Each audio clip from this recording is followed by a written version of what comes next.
और मीठा सबसे बोलिए सुख उपजे उचौर। अब बासी करण एक मंत्र है तजिए बचन कठोर।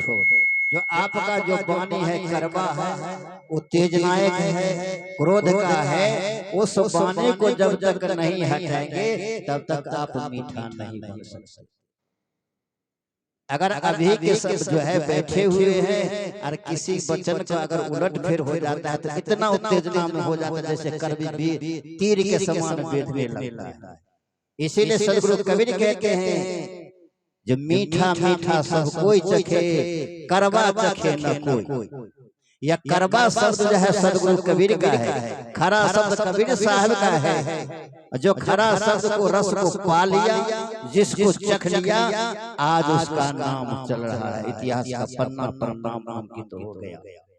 सदगुरु कबीर साहब जो आए तो सबसे पहले आप धर्मदास को लीजिए, रामानंद को लीजिए। रामानंद भी तो थे, गुरु थे, वो भी तो परमात्मा ईश्वर के भजन भक्ति में लीन थे, लेकिन उनको असली नकली का पहचान नहीं होने के कारण भटक रहे थे। जब असली का परख हो गया, असली का परख हो गया तो सदगुरु कबीर साहब के शरण में चले गए। रामानंद स्वामी जो सदगुरु कबीर साहब के शरण में उनको भी जाना पड़ा और अध्यात्म ज्ञान को प्राप्ति उन्हीं से सदगुरु कबीर साहब से लिए। तो उसी प्रकार से मानव जो भटक रहे हैं, भटका खाते रह जाइएगा। यहाँ से फोन कीजिएगा ये साहब ऐसा किया तो वो साहब ऐसा किया। निंदा करना आपका काम है, बुराई करना आपका काम है, लेकिन आप जो बुराई किए हुए उसके पीछे क्या छिपा हुआ है वो आप देखते नहीं। इसीलिए सदगुरु कबीर साहब जी बताते हैं जब बड़े बड़ाई ना करे, बड़े बड़ाई ना करे, बड़े न बोलन जान, आहिए तराजू तोल के तब मुख बाहर आन। जो सच्चे हैं वो सदैव वो सच्चे ही रास्ता पर चलेंगे, वह गलत रास्ता पर कभी चलने वाला नहीं। जो गलत है वही गलत के रास्ते के पीछे पकड़ कर चलेगा, तब कल्याण नहीं होगा, इस भवसागर रूपी धार में बहते चला जाएगा। सदगुरु कबीर साहब कहते हैं कि बहाजात जो है बह जाने दो लोक वेद के साथ। सदगुरु कबीर कहते हैं बहाजात बह जाने दो लोक वेद के साथ। जो बह रहा है उसको बह जाने दो, लेकिन तुम मत बहो, तुम उस धारा में नहीं जाओ। अगर नहीं जाओगे तो तुम बह नहीं सकते हो। उसी प्रकार से आप जो है कसौटी पर जांच परख करके आप बने हुए हैं। सदगुरु कबीर साहब भी आपको कसौटी पर जांच करके परख करके तब मानव शरीर दे करके संसार में आपको भेज दिया।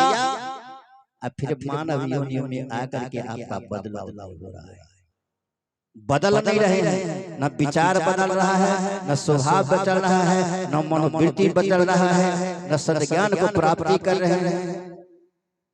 सदगुरु कबीर कहते हैं जो चेत सको तो चेत लो, आन लगी है नाव, अब फिर पीछे पछताओगे, बहुर न ऐसो दाव।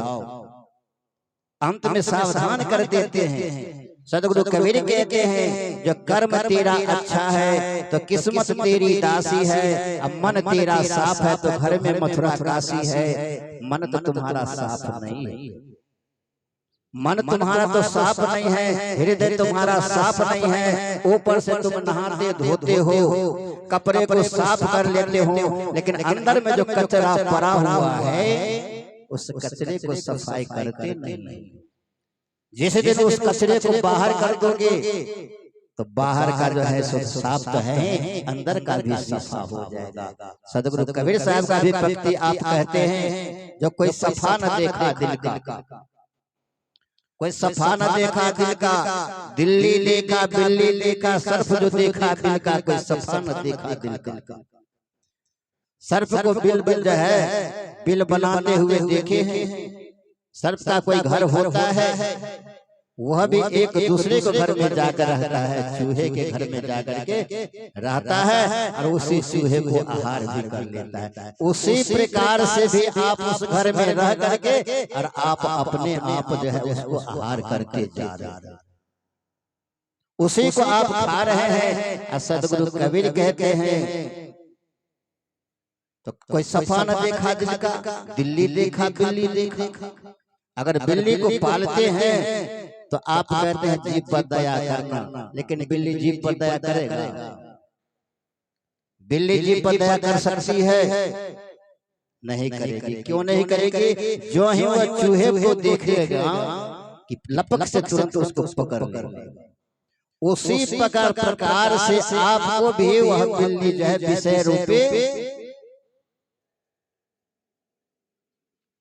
वो विषय बिलरवा दहिया खलको तो विषय रूपी बिल्ली जो बैठे हुआ है आपके घर में, आप चूहा बन करके जो है बैठे हैं, वही बिल्ली आपको आहार करके खाएगी। तो बचाने वाला कोई नहीं।